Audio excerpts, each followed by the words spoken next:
Hey everyone, on today's episode I want to talk to you guys about the number one mistake you can make if you are buying your first kayak, your second kayak, or your third kayak.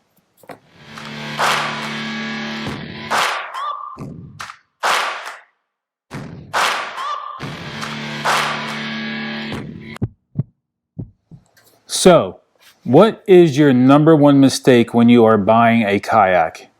That mistake is listening to somebody else's opinion.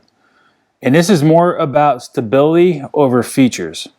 You know, when we're out in that kayak, we need to feel comfortable, we need to feel safe.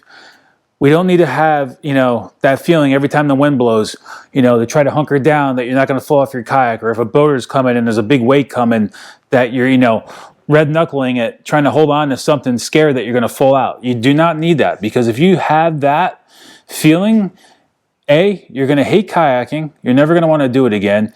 B, you're not going to be comfortable, and C, it's not going to be enjoyable. So, the reason why we go out on these little plastic things is, well, even though they're not that little, is to have a good time, relax, get our therapy that we need on the water, enjoy what we have around us. If you listen to everybody on YouTube saying, oh, I'm not going to really talk about brands really, but, this kayak's the most stable kayak I've ever been on. Well, who is that person? Were they gymnastics? Do they have great, balance? Are they 150 pounds? If you look at Christine Fisher, Mike Iaconelli, Cody Henley, they all have the Hobie PA14 like me, but they're petite people or smaller people. I mean, Christine Fisher stands on the front of this kayak and fishes off the bow. If I did that, I'd probably break the hatch, and I know for a fact I would be in the water. So those people, those smaller people with better balance can probably fish out of any kayak and feel safe because they have good balance, good stability. They know their kayaks, so they can learn and adapt to it.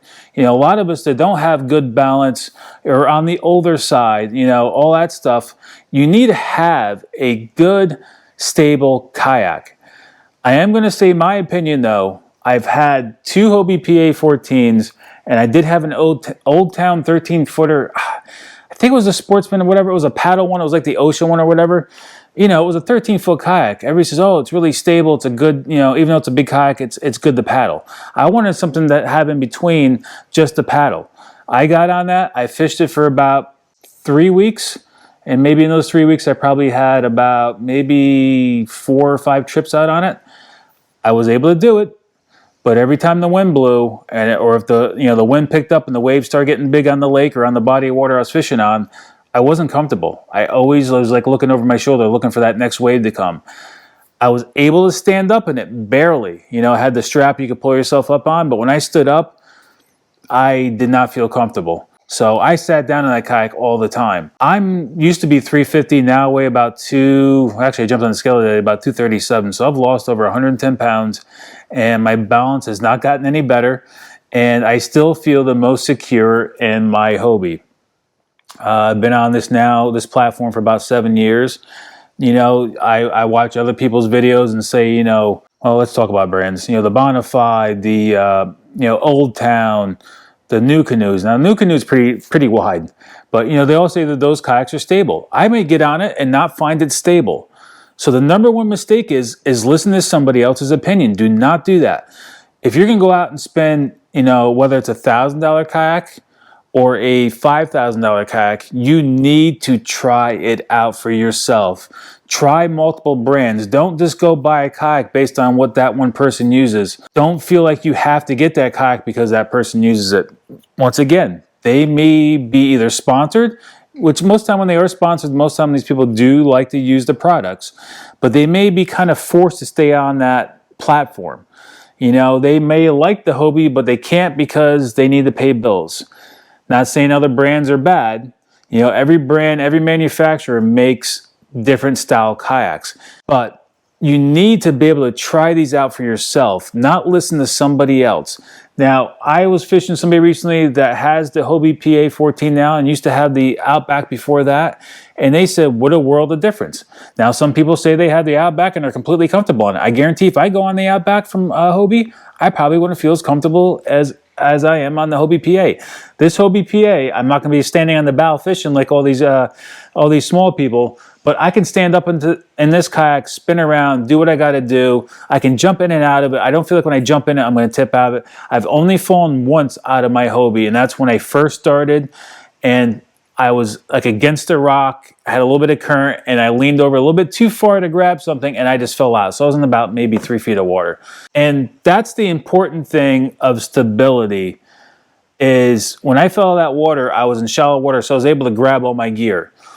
You know, the amount of money that we spend, now this is just for kayak fishing, but also, I mean, for kayaks, but also for kayak fishermen who are looking to buy that first kayak, we throw a lot of gear on our kayaks, and it's our hard-earned money. So if we tip or lose, you know, or the kayak tips over, or we fall out and it goes kind of sideways and you lose some of your gear, most of the time you're not getting that gear back. So having a stable kayak, you know, any kayak can tip over. I've been in waves taking us over the front of the bow and I was fine. But any kayak can tip, but get one that you are the most comfortable on. And once you're on it for a long enough period, you'll know where your first and your second stability is. You know, your first part and your second part of stability is on the kayaks, because you have two different areas where you get a little bit of lean, then you have your second stability where it's, you know, you think you're going to tip, but it just holds and locks you there. What I'm getting at is you need to test out these kayaks. Now, there's a lot of places that don't test them out. Or allow you to like do water tests. There is places that do it. You just have to do the research. You will find them. You may have to drive. If this is your first kayak, this is a big investment. Even if it's your second kayak, spend the time to research. Spend the time to drive somewhere that'll let you water test that kayak. You may get out there and you have the high hopes, you jump on that kayak and you're on the water, you know, even though you're not might have a motor on at the time, or, you know, whatever, but you may just be with a paddle. But, you know, when you're paddling, you're leaning, you may start doing this and say, ooh, I don't feel safe. I don't feel secure. So that's where everybody makes their mistakes. Do not listen to anybody else's opinion on YouTube, social media, on the street. You have to test it for yourself. That's the biggest problem that most people have, is they buy a kayak based on somebody else's opinion. They get on it and they hate it.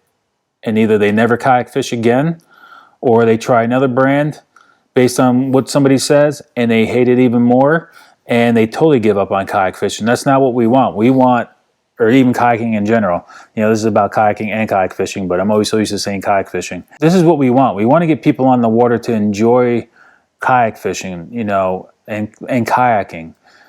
Because to me, I used to have boats, but I feel like having a kayak is more fun. And it's also better for the water. You don't have all those emissions and stuff going into the water, you know, hurting our fish possibly long term and all that stuff. So that's what, you know, kayaking is good for too as well. You know, it does help our waterways not having that pollution in there. That's a whole nother subject. But that is your number one mistake, ladies and gentlemen, is listening to somebody else. We're not going to get into the features. I do have some walkthroughs on this kayak, but I will say my opinion on what I've been on so far in my life. I've been on 3 different brands. I'm sticking with my Hobie. But that's just my opinion. Don't take it for it. Don't take me for it. But I will say though, I was a big guy. I still am a big guy.